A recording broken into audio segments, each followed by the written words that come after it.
Okay, so today what we're going to do is we're going to start all over again at the very beginning. I love starting over at the beginning because every time I do, I think everybody really learns and benefits.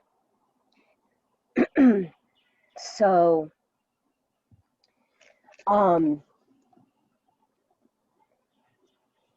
I think most of us, pretty much all of us, you have a copy too. Have you read this? Parts of it, yeah.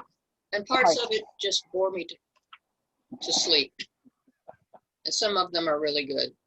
We're going to take care of that for you. So this is the text. This is one of the main texts that we use in the class. It's a classic. And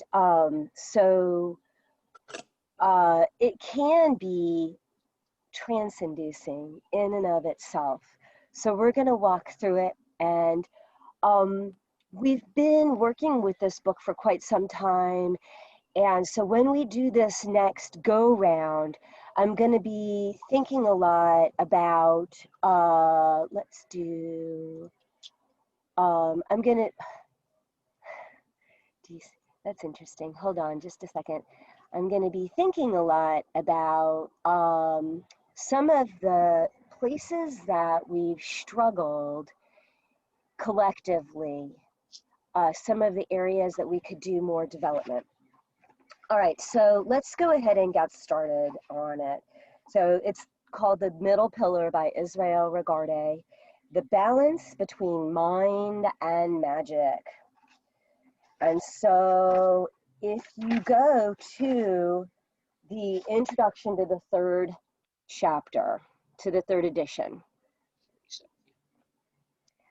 then what that is this was written by the Ciceros. So the Ciceros did the revision. We really like the Cicero's revision, and we tend to use Cicero revisions whenever we use books by Regardie, because we think that the Ciceros really bring a lot of good modernization into the practices. So this intro is basically a discussion of their relationship with Israel Regardie and their understanding of the relationship between Israel Regardie and Aleister Crowley. It's not too in-depth, but it's kind of interesting to have that background from their vantage point because they were insiders. Hey, honey, I'm going to ask you to put that down. Let's see if maybe that doesn't help with the glare. So then that brings us to page Roman numeral XXV. Let's see if we get a little bit of a better...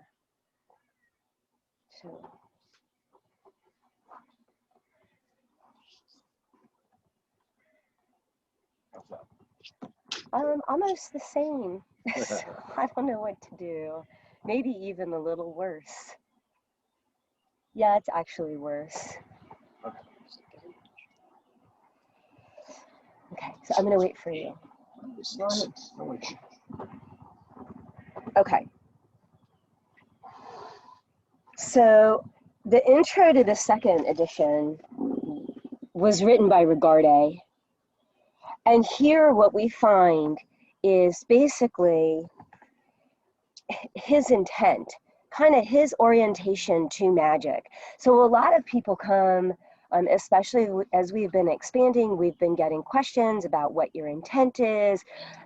All kinds of groups have all kinds of intent. Magic is what I would call an amoral system. So folk magic in particular, people can come into magic and they can create a morality system around it based on where they are and what they desire and what their will is. And sometimes people are uncomfortable with other people's decisions about their morality. So Regardie kind of lays it out, so I don't have to, in the very beginning. And he's very clear. He's not ambiguous. Despite all the mythology of what people may believe about Regardie and the system that he comes out of, he states at the very top, the world is in crisis. And I feel this way myself. I feel this very strongly. that our world is in a dire need for assistance and support, for the best in all of us. And then if you come down,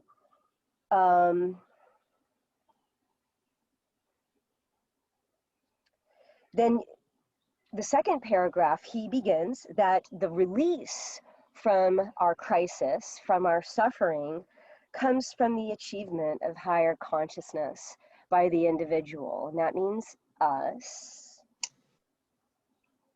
And you can call it whatever you want. So there are a lot of different ways that we could have this release of suffering, this response to crisis. And this is only one way if it appeals to you, if it excites you, if it draws your interest and invokes your curiosity, then this is a very good one. And he emphasizes that this isn't accomplished overnight. And so we need to get on it.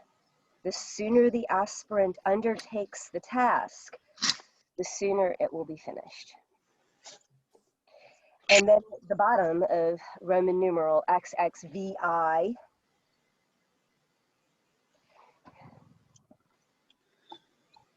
what page are we on? XXVI.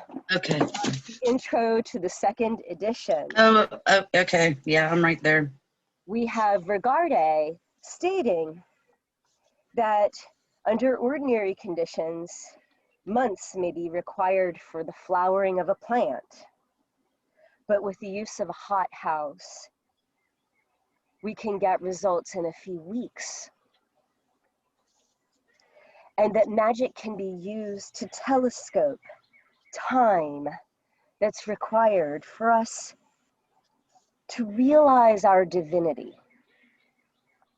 and become aware of the existence of our higher self and work in cooperation rather than opposition to this natural force that we all contain within ourselves, that can give us the guidance and direction that we need to fulfill our divine plan, our true will, so that we may move towards joy and equanimity. It's very clear what Israel Regardie's intention is, and that's our intention too. With the addition that hopefully we as an egregore collectively will go out into the world and encourage others to do the same.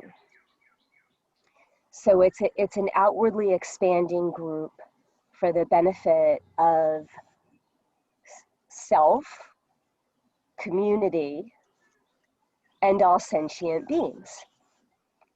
And he says that right there on page XXVI. So how do y'all feel about that? Can we get some feedback thus far? Excuse me.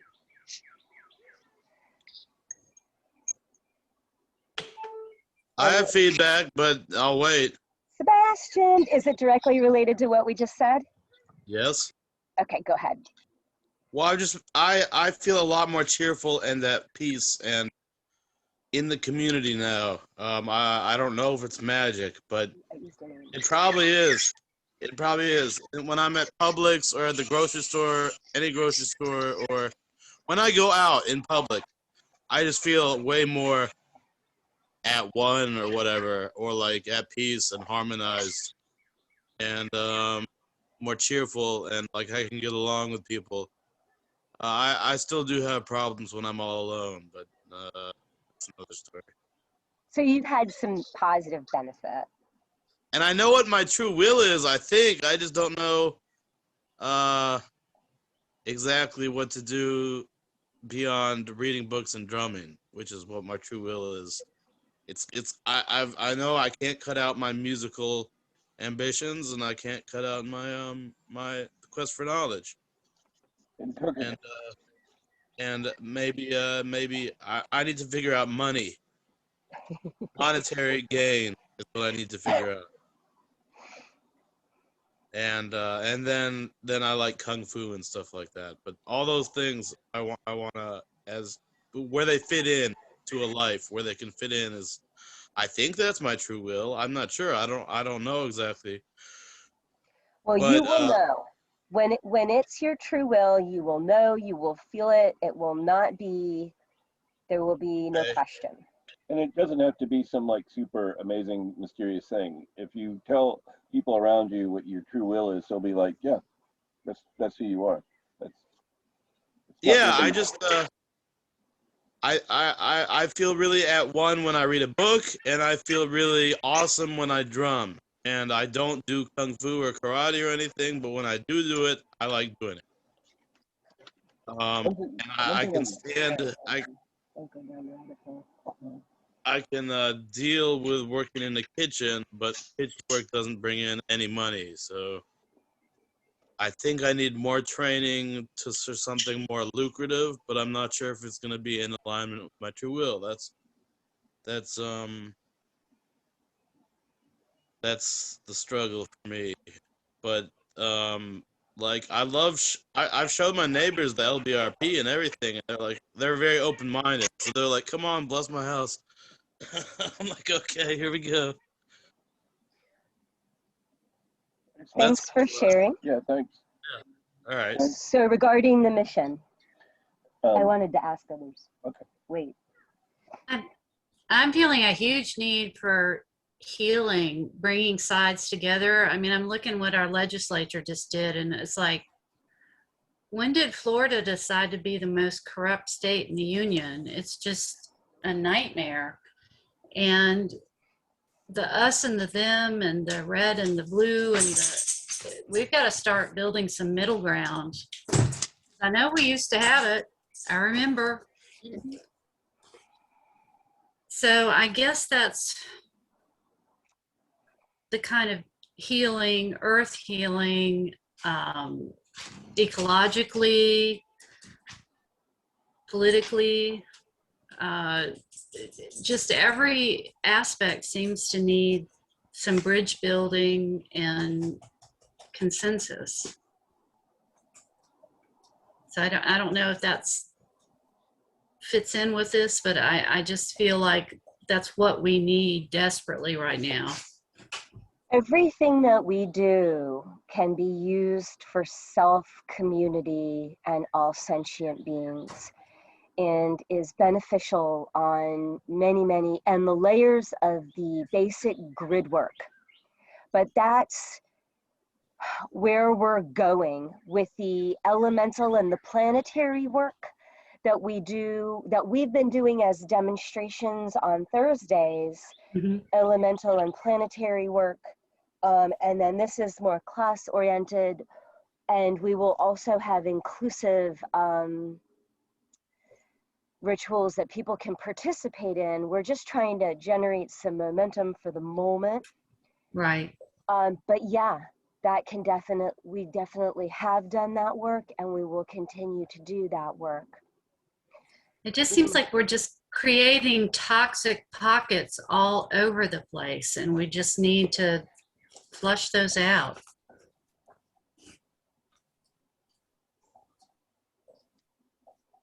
In keeping with what's going on in the magical concept here, if we return to the Hermetic law, as above, so below, as within, so without, a great deal of what we're trying to do here is create that balance within, because as in heaven, so on earth, as with God, so with man, is also an equation.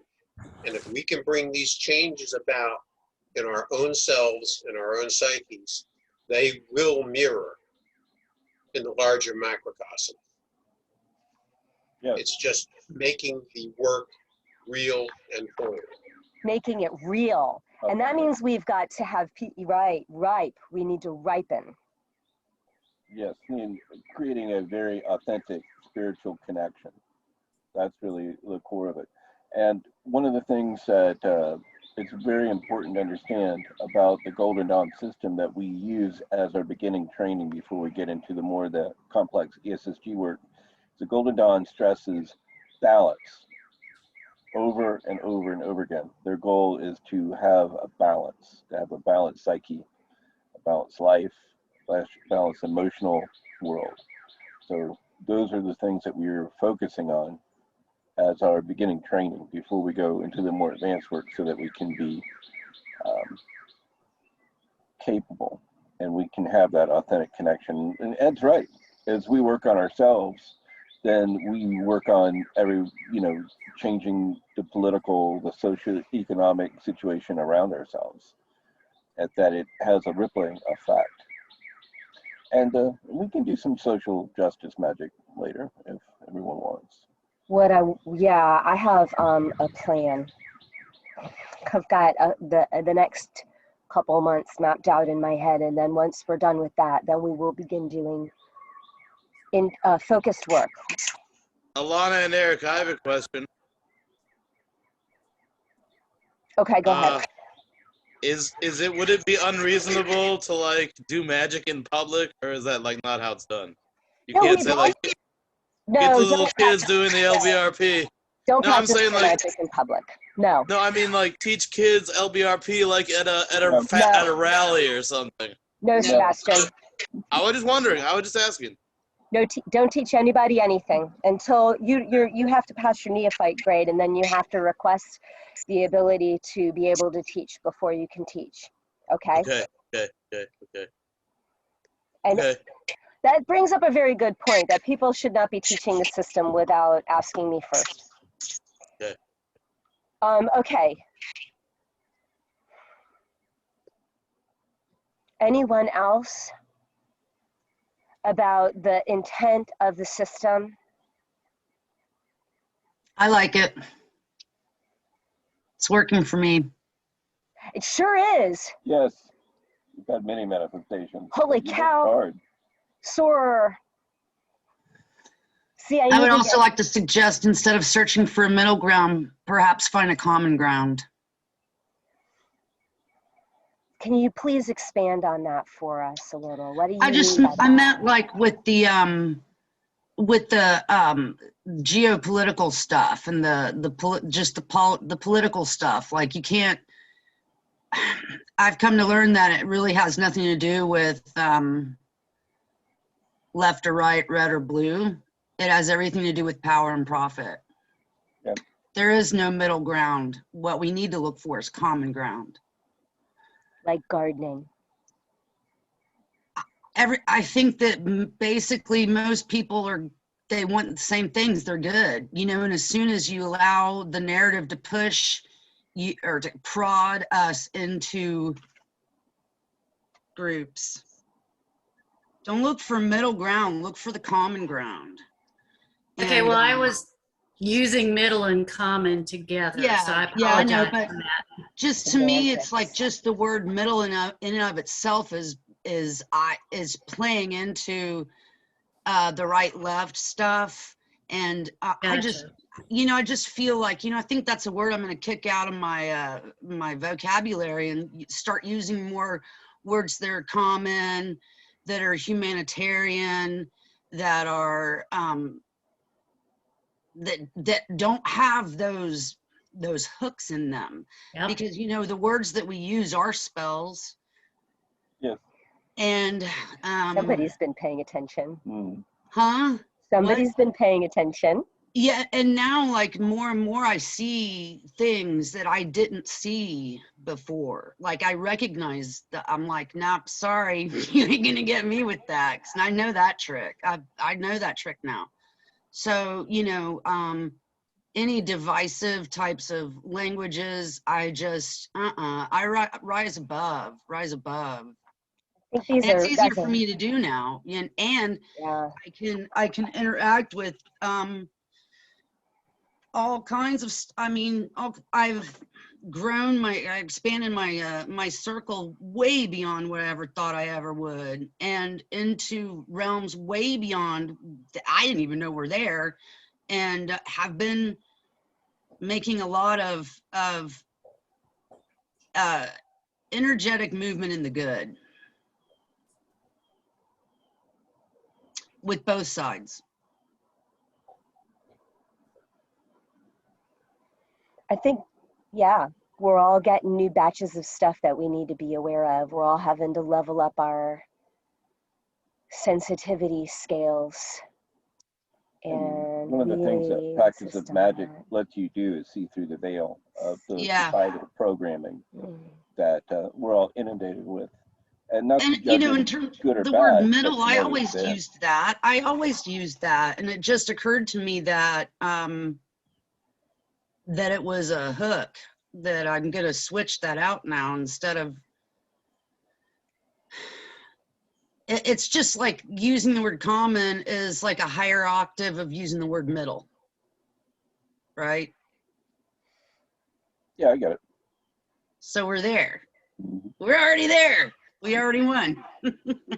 It definitely gets us out of a dimensional time and space, like, right?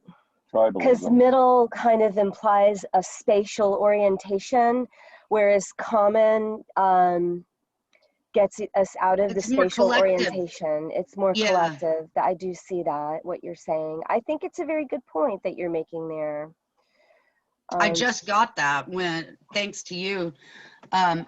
Eman, No, we're not using names. We're Oh, not using sorry. names. I was just saying to you specifically, thank you for saying that, because it caused me to realize that, wow, you just caused me to level up, and it was that fast.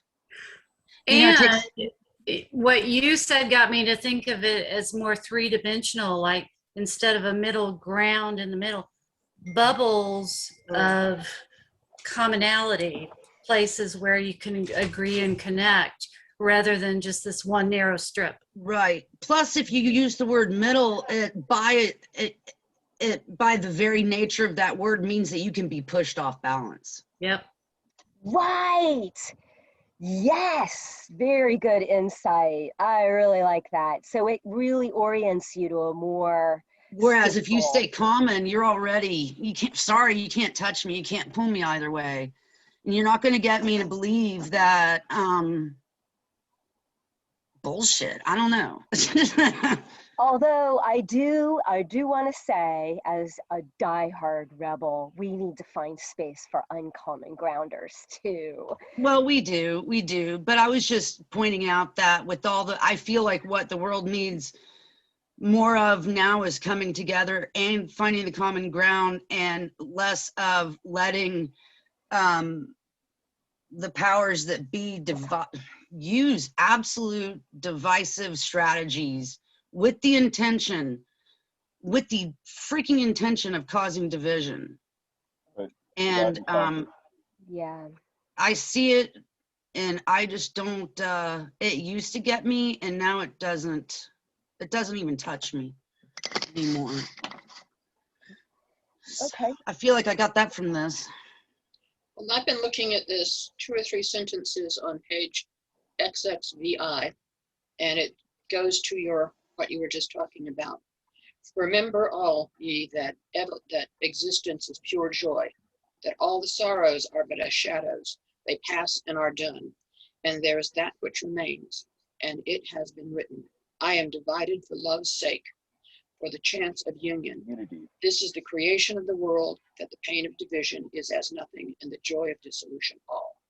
Now, that one's an interesting one to contemplate. That's a Crowley quote. I love that quote. Yeah. Can you say it for us, please? I am divided for love's sake, for a chance of union. The agony of separation is nothing as to the bliss of unity. Mm. And he's referring to the separation that you have from your higher self. The holy guardian angel, the higher self, the Atman, or whatever you want to call it, that acts as a mediator between you and the source, the creator, however you want to define it. And so the first goal of the great work Wait a minute. The next paragraph. What? that's the next thing I have to say. Okay, well, go ahead then. Yeah. So everybody hasn't had a chance to talk. Okay, I'm going to go on, and then I'm going to read the next piece, which is the first piece of work that we do. And maybe some of the people who didn't speak for the concept of intent will speak to this next piece. So if we go over to the other page, XXVII, at the very bottom paragraph, he starts on the use of the Kabbalistic cross. Okay, so the Kabbalistic cross is used to aid the ego to undergo an expansion, to open up the consciousness on a voluntary, ordered level to the dictates of the unconscious. So in the banishing ritual of the pentagram, or the lesser banishing ritual of the pentagram, or the LBRP, we alternate those names. This is what comes after that happens. The first thing that we do is we do the Qabalistic cross. The use of the Qabalistic cross is to aid the ego to open up ourselves and the aspects of ourselves. And then after we do that, we do the banishing ritual of the pentagram to clean and purify the space. And then after that, if we have a good degree of accomplishment, then we do the middle pillar. We haven't been working on the middle pillar as much. So I just want to kind of wrap up this chapter with those thoughts, and we're going to expand upon that more in a very short order, okay? So go on to the foreword. You can read that at your own leisure. And now we're at part 1 and chapter 1, the 2 pillars of the temple.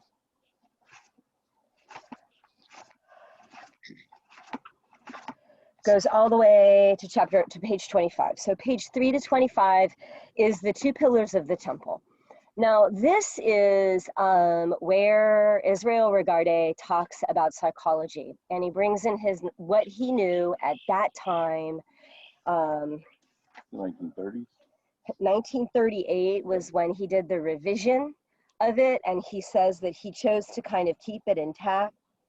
1936, the book was completed in 1936. So yeah, something like that. So it's quite a long time ago. Yeah, it's not that long ago, but psychology has really done a lot of things since then. So we are going to look at this chapter. We're going to look at this chapter quite in depth, actually. If you'd like to read it and explore it and start to digest it on your own, now would be a good time to review it, because it does form the basis for a lot of the things that I say and do, and a lot of the techniques that I'll use and add. This is kind of important to the practice.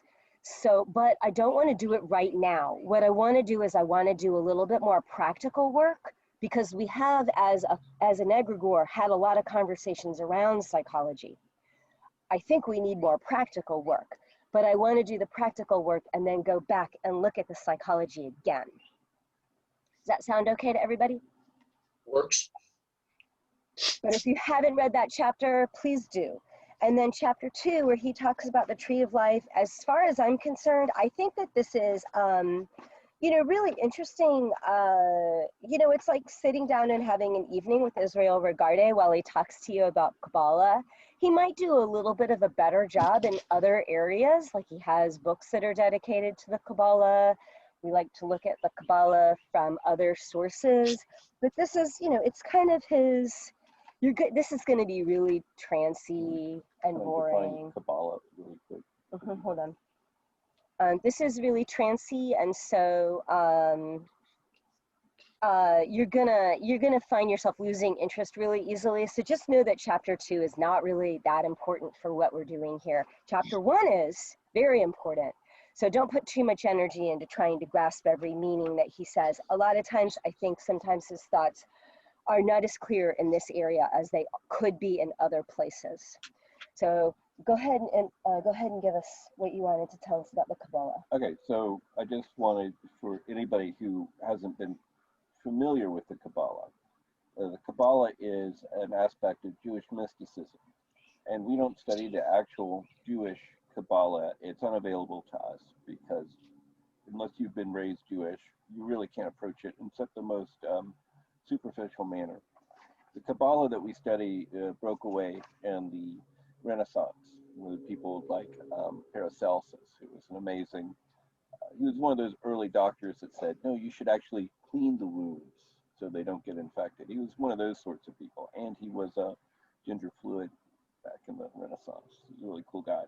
So the Kabbalah that we use split off from them and became part of Western ritual magic. And basically what it is, it's a model of the universe based on the idea of a series of thoughts and actions that created our world. And we use it as a model to work ritual magic because we need models of the universe in order to define ritual space and create ritual meaning. And it also forms the backbone, the meaning of the tarot. The 78 card deck is directly derived from the Kabbalah. And these are things that we will talk about in depth much later. I just wanted you to know what it is. It's a very important tool that we will look at in depth later on. For a question for our new person, have you studied Kabbalah before? No, not at all? Okay. Did that help, what he said, or do you, Yeah, and I'll do some background, some research. I mean, I've heard discussions of it, but that's not the same as studying it yourself. So. Yeah, one of the best intro books is by Lon Milo DeCat called Chicken Kabbalah. Lon Milo is a wonderful writer who has forgotten more magic than most of us will ever learn, but he writes these wonderful books that are not boring, they're entertaining, and they will give you an introduction to some of the most complex and esoteric subjects that are engaging and approachable. So Chicken Kabbalah is a great place to start. Okay, thank you. it is actually one of the texts that we use in the group. That's the one. We use a couple different Kabbalah books, but that's the main one that we look to for understanding the Kabbalah. But everything that we'll present to you will kind of have that as an underpinning as well. So you have psychology, we have Kabbalah, we have all kinds of archetypes that we draw from, as well as ritual. And so now, let's look. The first two, go ahead. Go ahead. This tripped me up. Can you guys hear me? Not very well. Let me take my, I'm gonna shorten my stupid headphones. Can you hear me now? Yes. Okay. This tripped me up when we studied this the first time, but this picture of the tree of life in the middle pillar book, and it's on page 28. As well as being on the front. This is a mirror image. Because I already have like a physical association with my body in terms of yin and yang and receptive and projective. This is a mirror image. And the other thing about Kabbalah is that it is really hard for me to wrap my mind around because I don't have a cultural reference point for it. Like Eric just said, unless you grew up Jewish, you're only going to know it like on a superficial level. Now, if you were talking about Celtic or something that I have like in my blood, DNA and remembrance, this is hard. This I don't have. It's been very hard for me to wrap my mind around. And so I have to move through it really slowly. But this picture right here threw me off for a long, long time. Yes, because, okay, first of all, you don't have to become a Kabbalistic scholar to benefit and be able to work the system. You just need a basic familiarity. I couldn't wrap my mind around it. I had a hard time wrapping my mind around it. In Kabbalah, the left side of the body, if you were standing in the tree, the left side of the body is masculine and the right side is feminine. The left side is energetic, energy of chaos, emotions, and the right side is order. So that's still left is yin and right is yang, right? I would remove those labels. That would only work. So you're talking about, so remove eternal. yin and yang and replace it with order and chaos? You're trying to impose a different system, and that may not work the way that you intend. The two pillars represent, on the one hand, energy. The left side is energetic, and the right side is form. So is that pillar, is that, okay, so which one is mercy and severity in terms of what you said? Has said, it's on the, it would be at your left shoulder. Mercy. Hesed, yeah, it's mercy, Right, but so a better translation, Ellen, would be unselfish love. Right, but this is a mirror image. You're looking at a mirror. If you wanted to stand in it, you have to turn around and back into it. It's like a stage. It's like stage right and stage left. Right. Right.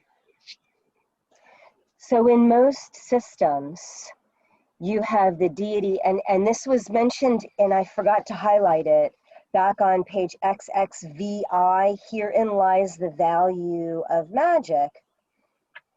Okay, and so in most systems, the deity is outside of us, right? It's out there somewhere, or it's above the head, or it's in front of us, or we invite it into the room. In this system, we become the deity. So that's why when you start to learn Kabbalah, you look at the Kabbalah from the outside. As you learn Kabbalah, you become Kabbalah, the tree of life, from the inside. That's really freaking cool. It's called God form assumption, or you could refer to it as possession in other magical systems, that you allow it to come in light trance, full possession, you do the whole thing. And so that's what we do here. Okay, well, that took me like 2 fucking years to get my. I guess, you know, timing is everything. When we do a God form assumption, it's not really so much of a possession as it is as an augmentation. Most of the time, that's what we're doing. Yeah. It's an augmentation. So But it's allowing the use of your vessel. No. No. No. No. Because it's an augmentation. When you do a God form assumption, you pick a form of the deity that you love, that you have very positive associations with. Like, for instance, the Egyptian god Thoth, Lord of knowledge, knows everything in the universe, a balance and equilibrium, keeps things running right. Everything's like, oh, that's a great way to look at the divine. So you study Thoth, you learn about this history, and then as a part of a ritual working or as a meditation, you visualize Thoth and have it come into you and you merge. And Thoth then augments you, makes you stronger, you and Thoth together. But Thoth isn't in control. You're not possessed. You're not being ridden. You're being augmented. It's like, you know, you put on the Iron Man armor. Ching. It's like an add-on pack. But it's something that exists already within you. Within you already. Because we're looking at it as a unified system. And so these are elements of the collective expanse that we are calling forth within ourselves. And so we already are Thoth. We already are. This is why I want us to start using magical names at our level of comfort. We can even do that because we can change our names here.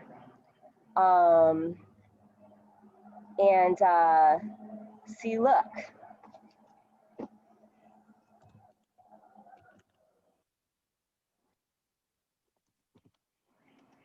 And we can change our names, and then we can Magister.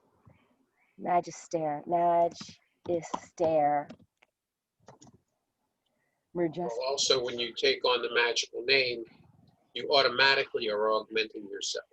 Yes, You're putting yourself into a particular mindset to work from. the magical persona. And we're getting, And we're that kind of getting magical off, persona is going to inform how you react, not only as yourself, but with the others around you. If Yes. I have a persona of Preterabo and Veritas, a magical motto that was also a name, and it's tricksy because it's Latin, and it's either I truly persist or I persist in truth. Very strong, powerful statement. And when you present yourself as he who persists in truth, you are an entirely different person than Eddie C. It's one more way of taking that step upward and upward. And keep in mind that these are not steps on a ladder, they are steps in a spiral. And each time you go around the spiral, you are building an energy that by the time, hopefully, you have gotten about partway up the flight, you actually have some control of what you're doing. That help? I think so. I think Yeah. so. We're Yeah. kind of getting into more advanced techniques and away from the middle pillar, but development of a magical name, magical motto, thinking about what your goals are, and magic all help to direct and focus so that, you know, it enhances the studies and will make you a more powerful, more focused magician when you're doing the work. Right. So, page 47. You know, I really wish, that's such a bummer. Okay. A couple people I wish were here that aren't. Kind of sad, but glad we're recording. Okay, folks, the Kabbalistic Cross. So, one ritual.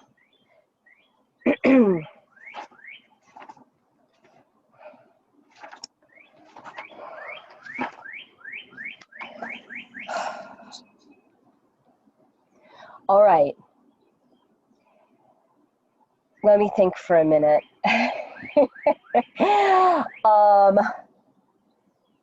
We've all been doing this for the time that we've been here.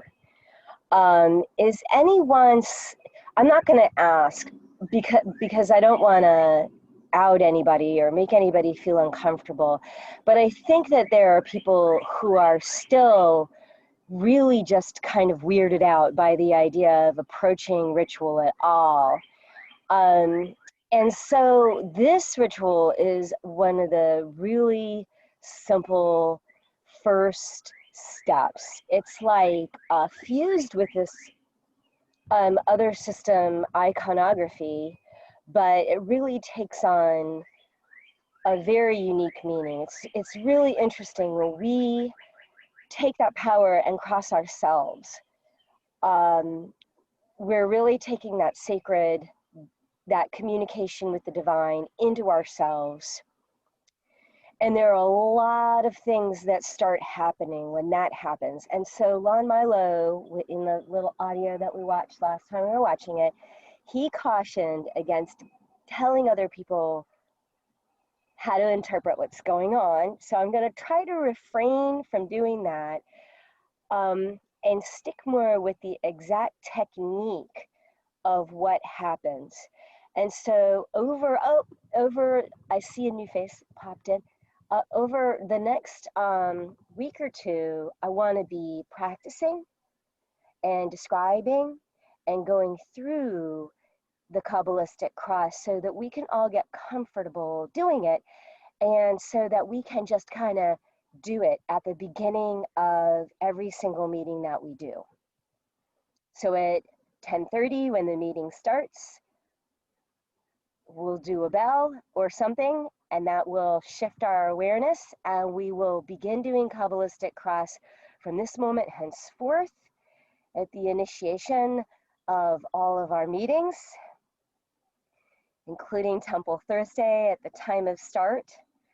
And you are invited to participate in that by doing the Kabbalistic Cross as well, if you know it. If you don't know it and you're not sure about it and you're still kind of trying to see what this thing does, then there's no requirements to do it.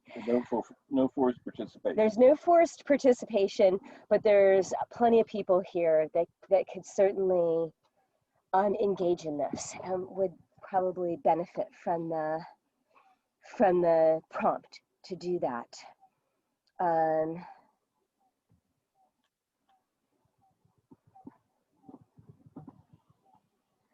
So let me make a note. Does anybody have any concerns about that? Or is everybody good with that? Anybody want to comment on that? Maybe somebody we haven't heard from. Well, actually, I used to use it when I was at work, surrounded by super Christians. And you can do that, say the words in your head, and they just think you're making the sign of the cross and leave you alone. So Yes. that way it can be used as a defensive or protective mantra. Very true. And I know a lot of us have church trauma. The cross is a much, much older symbol than Christianity. Yep. It comes from the Ankh, from ancient Egypt. It's a sign of life, sign of eternal life. And it was sort of adopted into Christianity. And then, so when we approach this work, we're going to encounter a lot of symbols that we may recognize from Christianity, and that may bring up some trauma that we may want to talk about. And Please talk to us about trauma if it comes up for you. But it's a much older symbol that was taken because that's what Christianity did. And Christianity isn't all bad. I'm not saying that, but as it grew, it absorbed symbols around it that it deemed being powerful symbols, which is a logical thing to do. If something's very powerful in people's minds and you're a growing religion, you kind of adopt it in if it's kind of works with what you're doing, But the Kabbalistic Cross is, you're basically allowing, well, do you want me to talk about it? Well, I'm going to fall into what it. I want to do is I want to check in with people who haven't had an opportunity to speak yet, and give them an opportunity if they have something to comment on what's happened thus far. Yeah, I could comment. When I do the intent in my Kabbalistic Cross in the mornings, which I try to do, I have trouble going right into it. So I have to do a little bit of my yoga and a little bit of my breathing and a little bit of my grounding work first. Just wanted to put that out there in case others are still learning or in the early stages, because it's not something you just kind of jump into, at least not if you're new. So that helps me a lot. And if I don't do that and try to just go to it, I generally don't have a good experience. So that's been more of my routine, and definitely very early in the morning too, when it's still quiet and kind of dark and I don't have any stimulation even from the birds chirping, because for me, it's hard to You get up early. grounded and visualized state if things are chaotic around me. So that's been my process of getting to that point. That's all. Maybe you have any other suggestions? You've been having some trouble. Yeah, that sounds good. If you find it to be clunky or I have a practice that I find to be somewhat energetically prohibitive, even though once I do it, it's very, very easy. But for some reason in my brain, the schmutz is in my brain and my thinking around doing it. It's a breathing technique. And so I notice that sometimes other people have schmutz related to this breathing technique too. It's a purification technique, which I find ironic. And as is the Kabbalistic Cross. It's like sometimes we have these sort of like unconscious or really difficult to put our finger on obstacles to doing any of this work as it proceeds. And I think that's what you're really pointing out. And so that's why we kind of just sort of create a space that cradles people while they have, while there are different parts of self that carry all kinds of different memories of experiences, and those parts are orienting themselves to the degree of participation and embodiment and power that they want to allow themselves to have that the system offers to people. And so that's fine that you recognize it, and very, very insightful the way that you found ways to manage it and integrate it. I just talk about always kind of leaning into the practices and letting them sort of unfold as they do. Integrating Kabbalistic Cross into your 4-time-a-day mindfulness practice is a really good goal to try to get to. And I do it instantly. To me, it's instantaneous. It's not something I have to orient myself towards. But yeah, maybe there was some process that happened there as well. There's a lot of processing there, because the Qabalistic Cross really connects you in to one of our main, we call them kunda buffers here, the limitations that we have towards our divinity. Yeah, there can be a lot of inertia around different practices that it can be difficult to overcome, especially with something new. And like Kay said, it can be practiced on many levels. It can be done with the full visualization and brilliant light above your head, yada yada, or it can be done silently, and to connect into your highest self and feel grounded and balanced. But it's a very important tool. I use it a lot. But we're going to be doing it with a full visualization for a little while to get everyone activated.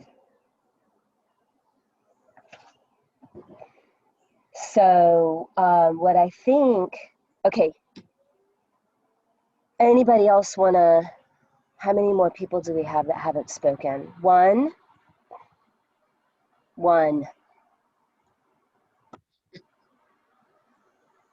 Do you want to speak, or do you want to pass? Okay. So then what I think you should do is maybe talk about the technique without interpretation and deliver the technique, an explanation of the technique with visualizations and words. Okay, I'm not sure how to talk about it without some interpretation.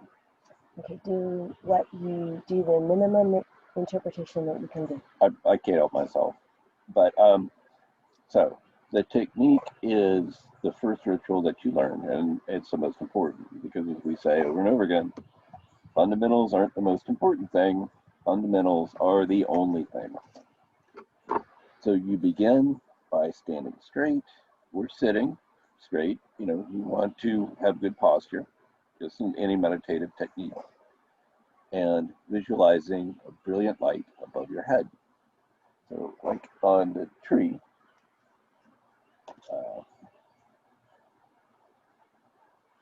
you can imagine yourself standing in the tree. That would be, of course, the light above your head would be Keller. But it's basically a brilliant light in the center of the universe, the sun, whatever you want to visualize it as. And you reach up and touch it. And you vibrate or say, Eta, thou art. And then you bring that energy down through your being, through your head, through your spine, through your groin, through your feet, down into the center of the planet. So you're standing in a brilliant column of light that's coming from the source of all creation, and it's grounding deep within the center of the earth, because you want to complete the circuit. You want to always ground energy so that you're within the circuit is complete, otherwise it'll just pop.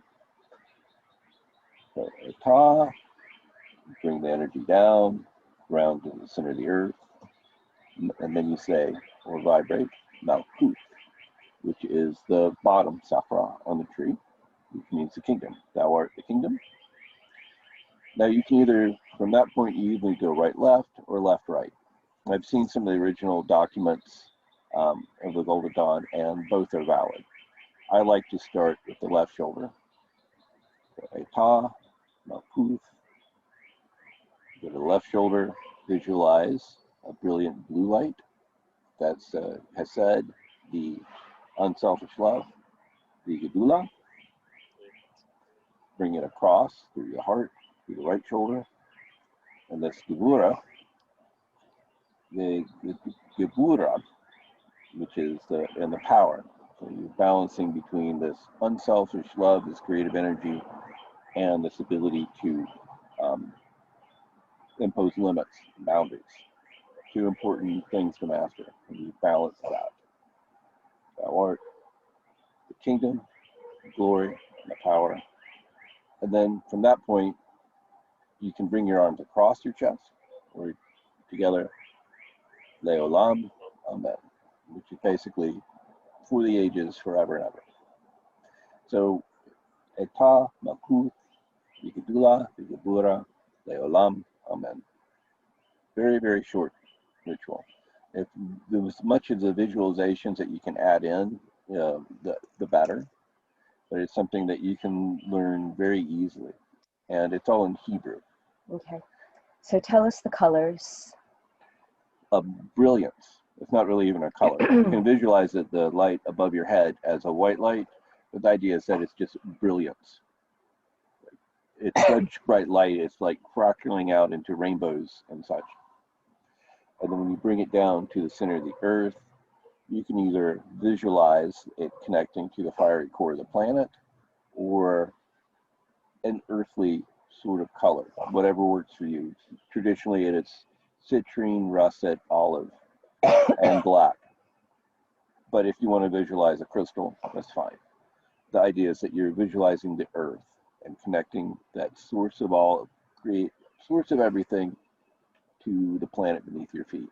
And this time you're visualizing yourself as like expanding the whole time too. It's always it's so much part of the nature at this point that I don't really forget. I always forget to mention it. But as you do the ritual, you're imagining yourself expanding, becoming larger and larger till the earth itself is like a little tennis ball or a basketball beneath your feet. So the brilliance down into the earth beneath your feet, which by this time is small because you've expanded so much during this visualization. And then the left shoulder, it's a blue color, and it's always described as like burning alcohol, this sort of blue light that you get from burning like alcohol or the little sterno fires, sort of a blue flame. But a blue ball will work, or a white ball, whatever level your visualization skills are at. And then to the right, it's a fiery red. It's a hint of orange, but it's like fire. And then bring it together in the middle, Leolam, Amen, as to. So it's not like scarlet? It can be scarlet, yeah. Scarlet works. Scarlet's more like a Christmassy red than a fiery red. Whatever works for you. Whatever works for you. I always see it as having a hint of orange to it, but that's just my experience. But yeah, it could be scarlet. It's, the blue and the red are the basic colors. If you expand on that, you think about that sort of blue flame and sort of a scarlet, maybe like a bonfire, where it's got other colors within it. But that's complicated if you don't want to push yourself too far at the beginning. If you can do blue and red, that will work fine. And if you can't do blue or red, you can just do white and just visualize white orbs. But let's really integrate these lights with a intention of moving in the direction of the colors to enhance what we've been doing. What we've been doing is really focusing on getting the verbiage and the directions and the intonations, because when you say these words, talk a little bit about using a magical persona and a magical voice again with how we do this narration. So in the interview last night, Ken was talking about how he didn't want to learn ballet because he would find that embarrassing. And it got me thinking that, that's a big subject that comes up around these practices, is that we feel weird and embarrassed because speaking in these foreign tongues and doing these things are things that we're not supposed to be doing. We're supposed to be sitting down and being quiet, you know, and so it feels awkward. And that is part of the process. When we do our practices, we want to use languages that we don't speak commonly in. We want to use a magical language, a sacred language. When we speak this language, we are doing our work. We're doing something magical, we're doing something sacred. And so that's why we use Hebrew, Latin, Greek, and Anakim are four the languages that we use. So this being in Hebrew, it separates out. Hebrew is a sacred language. We only speak it when we're doing sacred things. And so that puts us immediately in the mindset that this isn't our normal mind. Our normal mind where we're like, oh, I need to clean up the kitchen and we're out of coffee and I need to drag cans to the street, blah, blah, blah, blah, blah. That's our normal mind that runs our lives, our meat brain. We call it the ruach in Hebrew. But we want to go past that when we want to connect with the sacred. It's a powerful tool, but now we're going to use sacred symbols, sacred languages in order to get away from our rational thinking mind, because it will limit us. It will say, what are you doing? Why are you speaking a strange language? Why are you using this loud voice? You're inside, you know. So you could, you know, when you're born, you're kind of a wild creature, and you have to be sort of domesticated if you want to live in the house. But the point at which it goes a little bit too far. And as part of spiritual growth and development is to be aware of all the social programming that we've gotten. Not to judge it, because, I mean, yeah, being able to use the potty is an important skill that you were taught, but there may be trauma and things around it. But don't judge the social programming, but just be aware of it. And so it was necessary at one time. Yeah. Otherwise, you have to live in the yard. So when we go into these magical processes, we are going to use a different voice. We're going to use different languages. We're going to use symbols that we don't normally use, because we're going to go into a trance state. We're going to have these spiritual experiences, and then we're going to come back when it's over. And we're going to be grounded, we're going to be aware and functioning in our normal selves. And we'll be able to go back and forth as needed. It's not that we're not going to bring the spiritual experiences into our everyday lives, but we're going to have control over it and be able to be focused when we need to, and be able to have the experiences when we're ready for it. So the magical language, the magical persona, is something that we develop in order to have these great spiritual experiences. And it will feel awkward and weird at first. It's natural. But just look at it and say, is this harming me in any way? No. I mean, you don't like want to do the LBRP like at work in front of your friends, because that would lead to consequences. But being able to do it in the privacy of your own home, there's no harm in it at all. You know, if it feels awkward and weird, is there harm in this? Does it violate my personal ethics? If not, then go for it, because you, as part of spiritual growth, you're going to have to develop a flexible ego, and be able to do things that seem awkward and weird is part of that. The ego has to become more flexible, otherwise it will impede your spiritual growth. And that's why we have an egregore, right? Because we have a safe group of people. We've all, you know, almost everybody here has been working in this safe, contained space for a while. And the person that hasn't understands what an egregore is, I think. And so, you know, we have these places where we can allow ourselves to be frail and fail and be silly. And you can turn your camera off and you can turn your audio off if you like, and just do it with us. And we'll be a support for you so that you can gain the practice, so that you can ripen into the entry level, which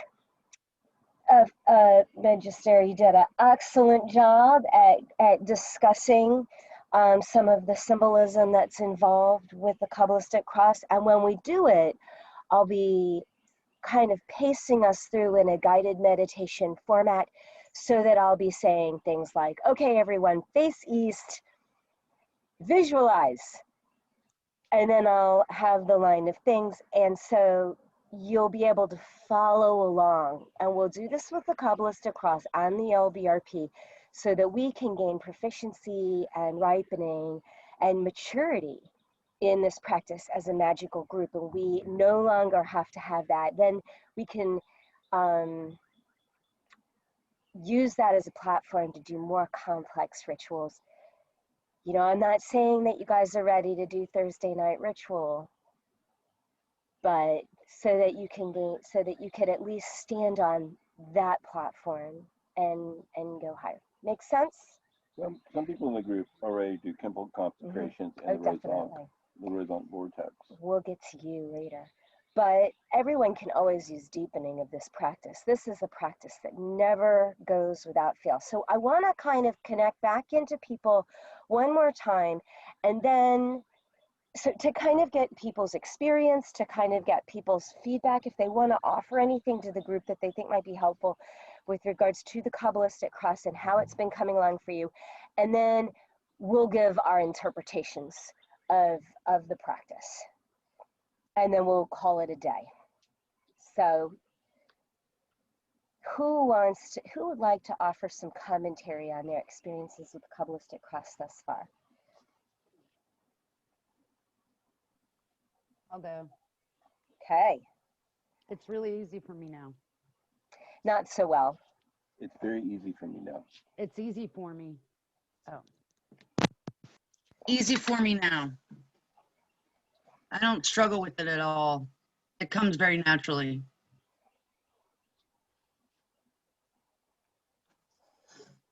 Excellent. That's all. I use it a lot. But the other thing about it is that I always I did a variation of that since I was a kid, in a way. So it fit right in anyway. I like it. The pieces are in lots and lots and lots of different traditions because it's really because it's really fundamental. It's really kind of core to the work. It is. I like it a lot. I've been doing it for decades. And I find it very calming and also making one stronger inside your own self, your mind and your spirit. And it can get you through a lot of little trials and tribulations that come with being an adult and having a job and all of that stuff. But I like it. It's quick, it's easy, and it physically and mentally feels good to me. And you and Ed have a different pronunciation because Ed has a background in Catholicism and experience. Could you? We're not using names. Sorry. Well, unfortunately, I have been at several different lodges in various places, and I've yet to hear the same pronunciation twice. I really like the way you pronounce it. Could you Amen. do it real quick? Because it's quite beautiful, the way that you pronounce the words. Okay, I will try and see what happens. I'll get Can you myself see out me? of the way. Yeah, we can see you great. Ata Malkuth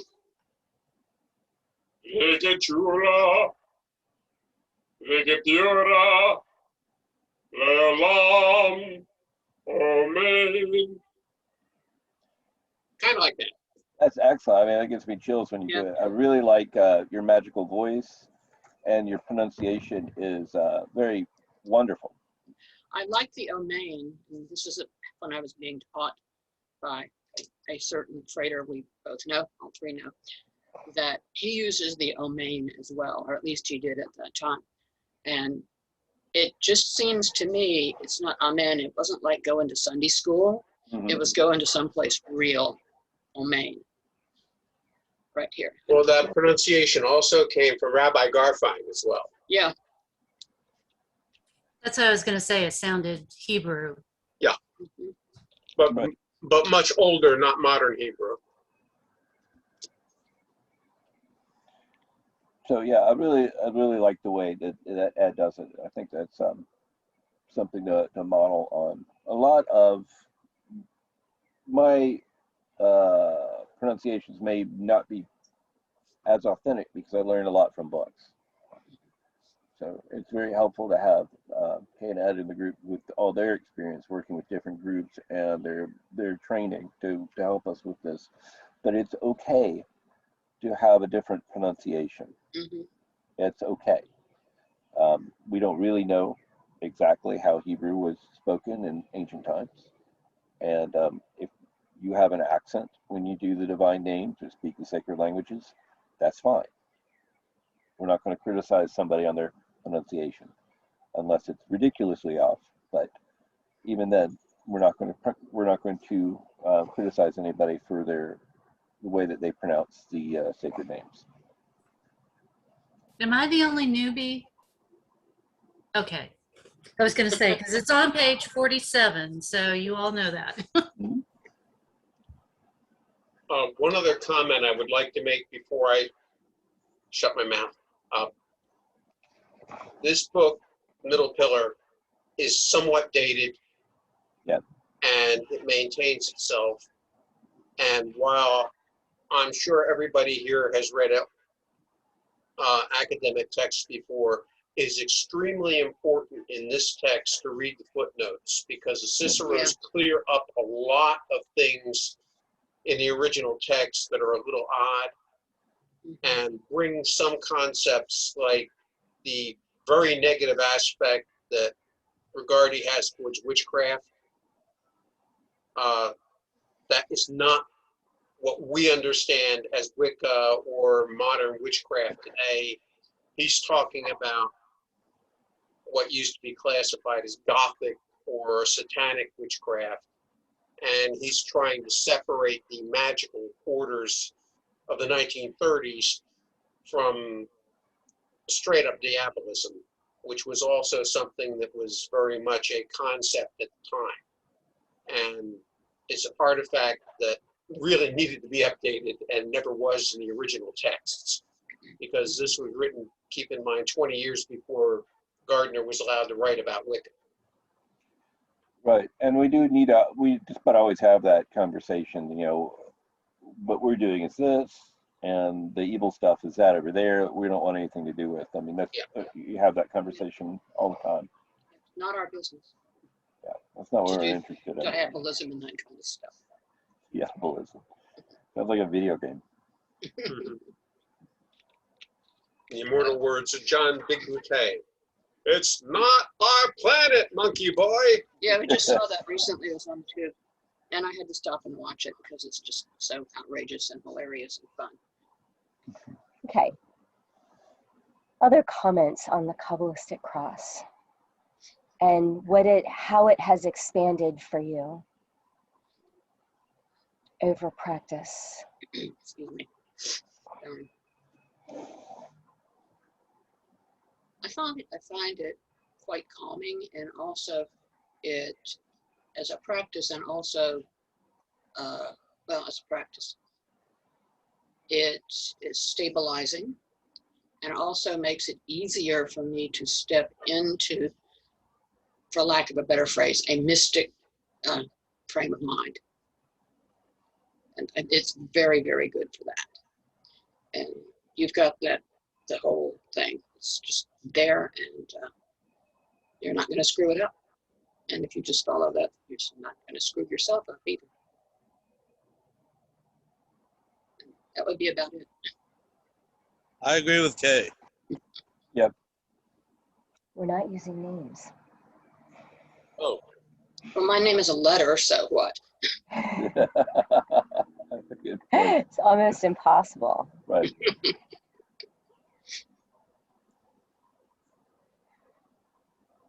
I could give you my middle name and nobody would recognize it. Or we could just use magic names. Yeah.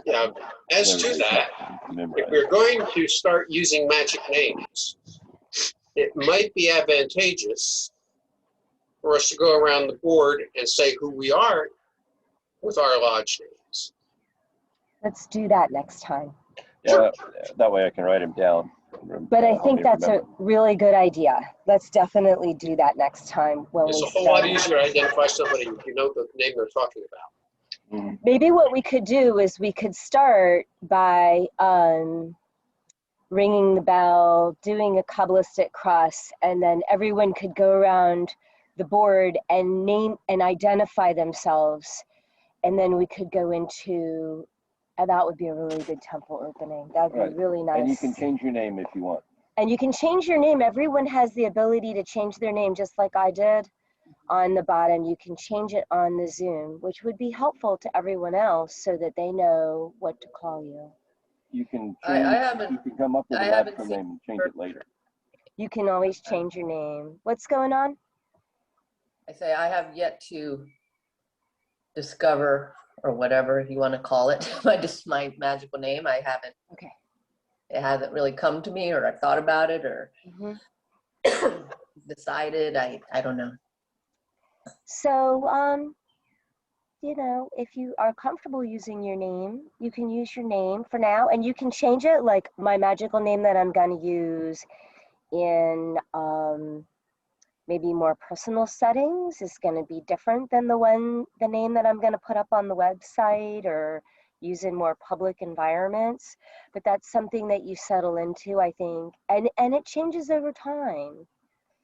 Okay. You know, my magical name is Machig Toth, and I find that to be very heavy and hard to bear from time to time. So my Sor Terra is a lot lighter and easier for everyday use. So, but when I need to pull up some Machig, then... Yeah, and Terry, since you do yoga, is there a Yidam or a famous teacher or something that you admire a lot you could use as a name just for a little while until something more solid comes to you in the future? No, not really. I'll think about that though. Just be with it. It doesn't have to be permanent. Yeah. Okay. So, since I started doing Qabalistic Cross, some things that I have had happen are a light in the inner spaces of my body and even the outer spaces of my body. A real alignment with the concept of axis mundi, which I believe was a really important kunda buffer and yet an incredibly simple one to overcome, is the disconnect that people have not only to the earth. We do have a lot of people who can ground into the earth, but into the center of the planet is a very profound reconnection. And the establishment of an axis mundi where we are in connection to the heart of the planet as well as the heart of the cosmos. Although I like to connect in more to an atmospheric level because I find that I can consciously and tangibly connect to that sphere in a way that is present and not imaginal, in a way that keeps me in my full mindful presence. And that's very important to me and what I'm trying to accomplish and a lot of the things that I want you guys to accomplish as well. So contemplate that for yourself. And when I do these vibrations, I am imagining myself expanding outward from my center to these points. So I go first up and then down and then to the right? Because that's what my husband says to do. So that's how I do it. And I go infinitely out from there and then infinitely out from the left so that my cross expands infinitely in space and time. And I find that to be just a moment of putting myself in that open state of ego consciousness. And I do this 4 times a day with an alarm. When the sun rises, at noon as the sun sets, and then at 9 o'clock at night, because I don't make it till midnight, in accordance with the ritual of the Liber Resh, with an alarm on my phone. And I connect in to that infinity and illuminate it and take my place. And that's my interpretation of it. For me, it has like multiple uses. I mean, the first and most obvious, well, the first is that it brings me into the present moment. That's a mindfulness practice that conduces me to stop being so distracted and dissociating to bring myself into the present moment. And yeah, and it's a good thing to do multiple times a day, like as with the Liber Resh. It's also very empowering to go over and reaffirm that connection between myself, the source, and the earth. I like to visualize it going to the source of all, the Keter and Qabalah. I've been studying this for a long time, so I'm fine with a very abstract concept for the source, for the connection. Bringing that down into reality, into manifestation, going from something that's very conceptual to something very solid and real, and then balancing. Now that would be in normal waking life, where I would reaffirm that connection and come into the present moment. As a ritual tool. Look, it's my noon alarm. Hail unto Hathor. Thy triumphing, even unto Hathor, thee and thy beauty, travels over the heavens. At the highest point of the sun. And thy bark. With Tahuti in his splendor at the prow. And Rahor abiding it down. Greetings from the abodes of the morning. Ritually, I use it to stabilize sacred geometry. So when I get done drawing out, creating a pyramid shape or a double pyramid or one of these different shapes that we use that act as containers when we're doing, I think it's ritual work. Using the Kabbalistic Cross as a way to connect and stabilize that structure. So it's a very useful tool. And I'd also say that it's instant for me at this point now. It's just something that I can come into instantly. So, anyone else want to comment? Sorry, I'm really, I'm not as snorfully as usual, but still. Anyone else? I'll go. I have the same sentiment or expressions as everyone else. It grounds me, it calms me, and it centers me and it reminds me of to be grateful, to go forward with my passions for the time being. It gives, it helps a lot. It really does. And I do a lot of it at work when I'm washing dishes, and I do it internally. Sometimes I do it around other people, and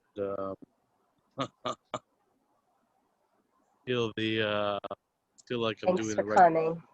cross, or feel like I'm doing a Christian cross, or Namaste yoga type of thing when you palm at the end. So, I like it.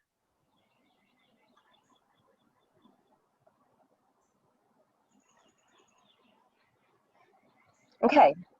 Any questions or comments on anything we've discussed today? That's a lot of information. I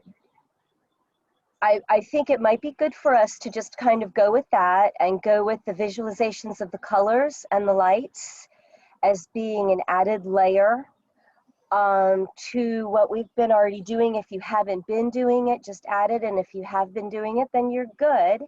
Maybe you could select another visualization to start working on. So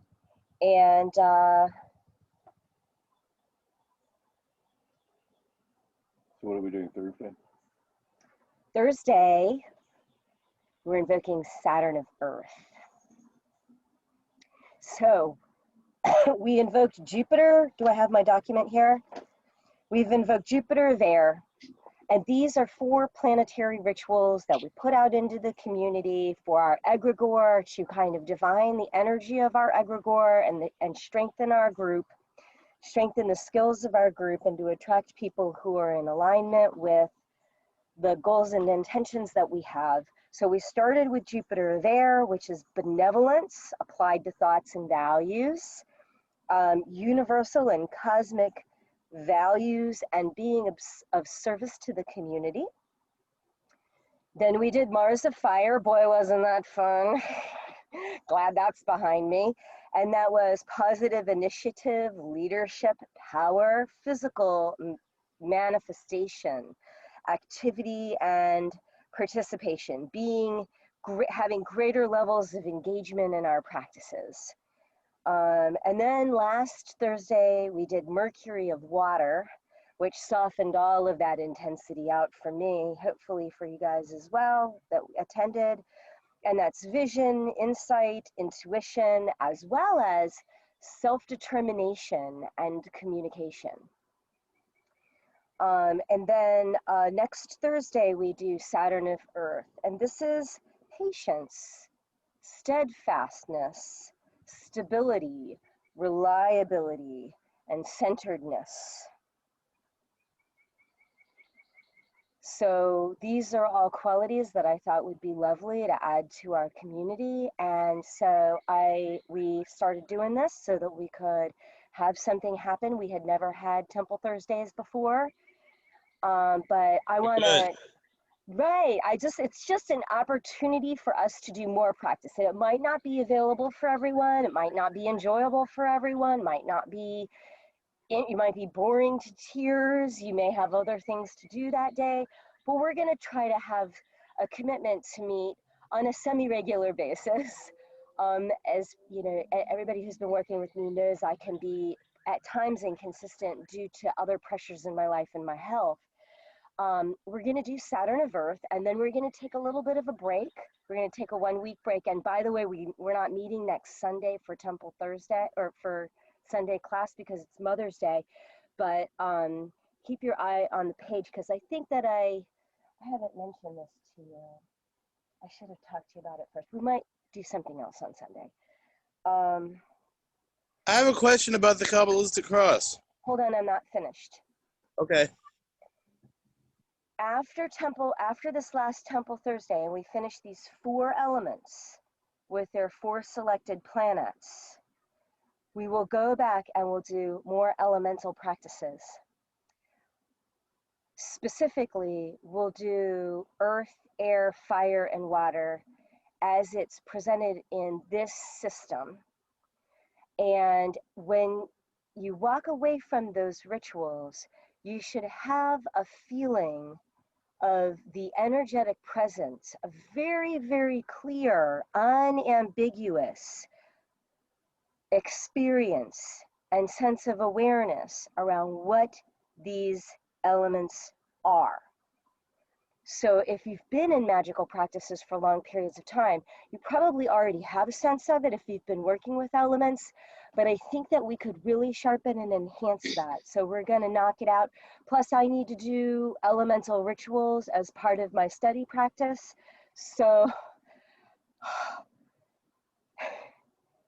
I shall. I'm intimidated by it, but we'll see if I can at least get a couple of those in. So we're not going to meet this Sunday, and we're not going to meet next Thursday. We're going to take a little break, and I'll keep the announcements clear on the Facebook page.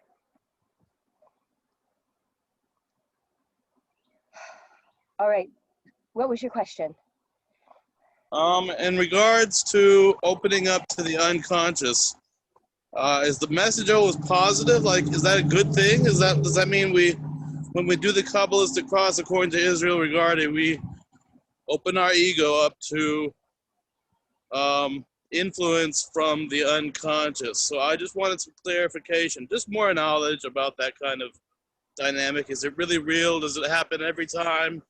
Like, does it just happen? When? Why? Because we're interrupting a regular balance of things or something? Or what causes it to open it up to the unconscious? What makes that? Then does it always work? And it's always good, right? And is it like a verbal? It's different messages, right? Verbal or emotional or just maybe a sense of balance. These are good questions, and they're all good questions, but they invite a lot more conversation. The simple answer is no.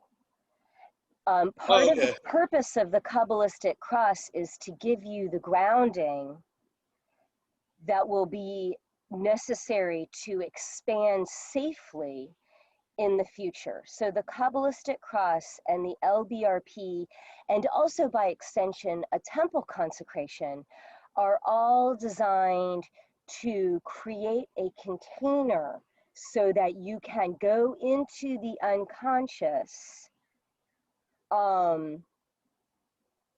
with. So if you try to just go in, first of all, if you try to go into the unconscious, you're going to get booted right out. That's just, there's guardians there. There's dragons, there's watchers, there's all kinds of protectors. You're not going to just march right into the unconscious.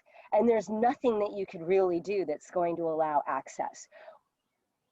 Simply stated, by doing the Kabbalistic Cross, and then by extension the LBRP and a temple consecration, you are creating within yourself a container of magical energy, and the guardians will begin to recognize your presence and arrival in the magical world. And you will be able to gain deeper and deeper levels. We can hack the system through archetypes.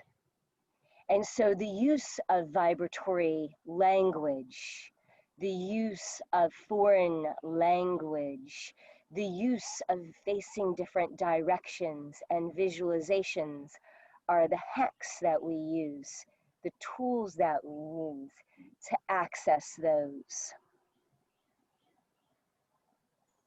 So when you have that feeling of hesitation, sometimes that's the guardian at the gate. Abandon hope, all ye who enter here. They eat babies and feces and all the mythology. And sometimes you can just step right on through that and see what's really behind that veil. But we trust that each of you will balance that process carefully and with a lot of consciousness and perhaps a good deal of communication. And that's why we have these conversations.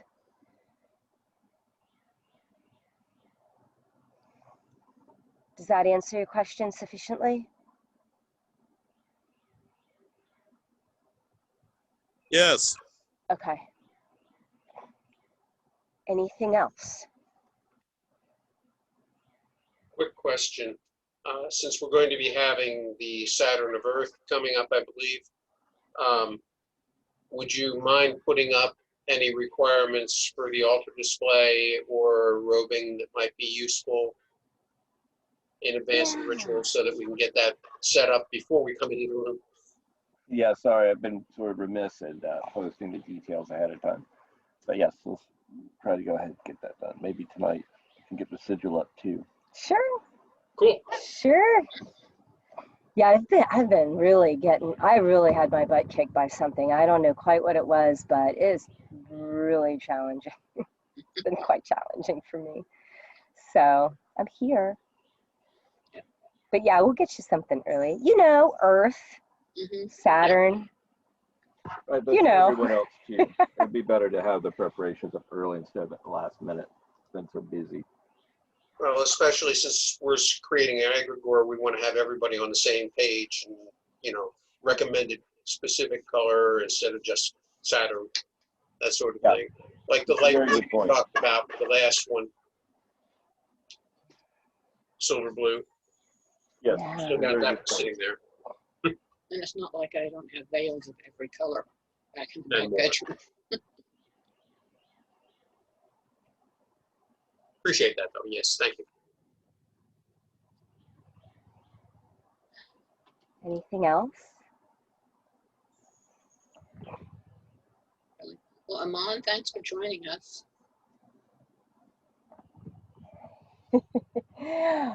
All right, everyone. Thank you very much for being part of our group today, and we hope Stay to see safe, you everybody. again soon. And Thursday night. Yep. Thursday night. Be See you Thursday. well. Bye. Bye. Bye, everyone. Bye. Bye.